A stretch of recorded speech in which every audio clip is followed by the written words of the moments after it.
What's going on, everyone, and welcome back to another episode of Mufasi Car Reviews, where we take a closer look at the reliability of a given car as well as uncovering what the true 5-year cost of ownership could look like.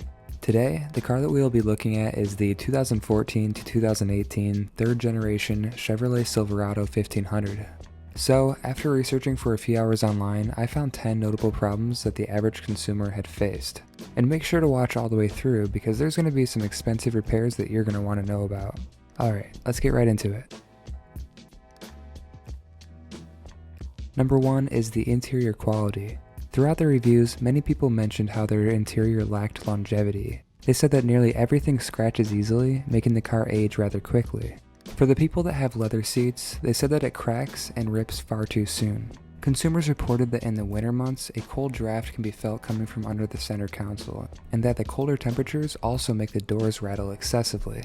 Aside from that, the seats and dashboard are also known to rattle and become loose and need to be brought to the dealership to be tightened. The cost to have them go in and take care of this can cost as much as $500. Number 2 is the exterior quality. Unfortunately, there are a few different areas where GM cheaped out around the exterior. Starting with the frame. Customers said that they began to notice rust around the frame within their first year of ownership. Next is the thin metal body panels. Apparently they're known to dent easily from things like small hail or even acorns, making it extremely difficult to keep the truck looking nice. Also within the first year, they said that the paint began to chip and peel away due to how thin it is. The worst areas were around the cab of the truck as well as the sides of the pickup bed. Having to go through and sand and repaint these areas can cost over $4,000. Number 3 is the 4-wheel drive system. Customers said that they would hear a loud whining sound when switching into or out of 4-wheel drive. When they would bring it to the dealership to have it checked out, the mechanics would say this is normal and nothing to worry about.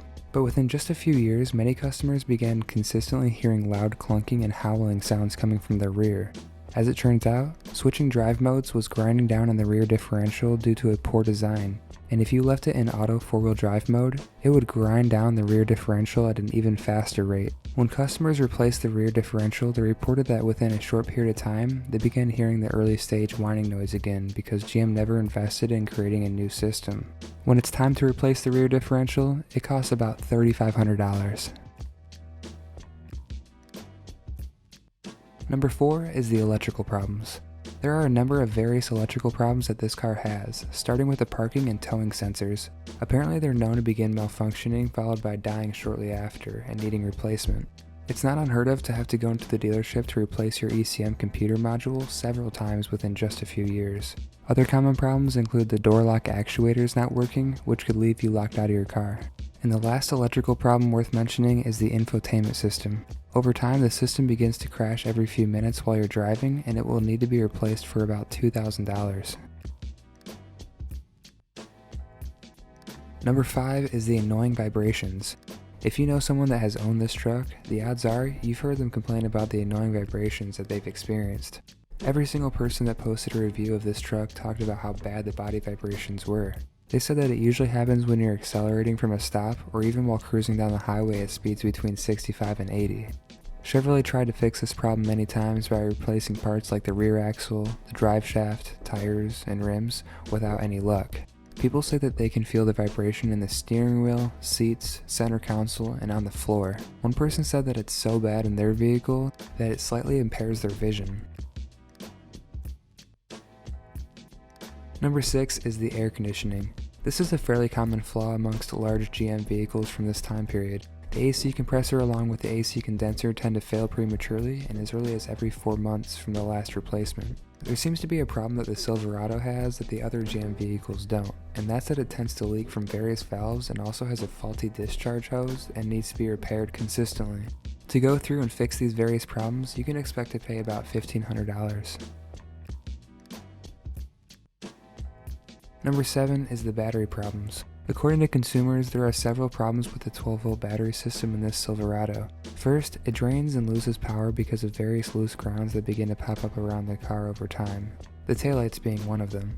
And next, the 12-volt battery charging system was designed poorly and overcharges the battery, causing it to need to be replaced prematurely.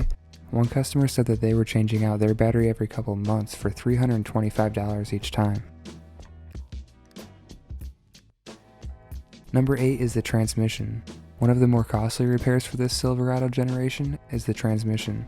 There are a wide range of problems that people have mentioned. For example, some say that the transmission wants to be in the highest gear possible, leaving them with no power, while others say that it likes to be in too low of a gear, making for a jerky ride. Consumers also wrote that the transmission likes to either slip gears as if in neutral for a moment, or shift hard in gears 1 through 4, creating an unpleasant driving experience.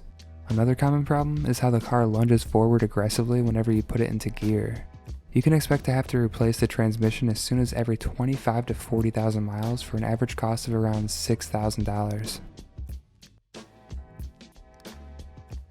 Number 9 is the cylinder deactivation technology. If you're not using all that V8 power, the engine will deactivate some cylinders, making it more fuel efficient. However, customers of the Silverado have complained that whenever it switches over, they hear an annoying chirping noise coming from the rear. The dealership has tried replacing the wheel bearings and even most of the exhaust system, but unfortunately the noise never goes away. Cylinder deactivation technology has also caused some engines to burn oil, and owners can expect to have to add between 1 to 3 quarts of oil in between oil changes, or else they risk their engine seizing.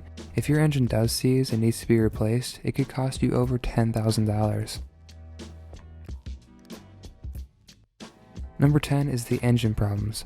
According to consumers, there's a range of problems with the various engines of these Silverados. Some of them include the oil pump, fuel injectors, and the engine cams.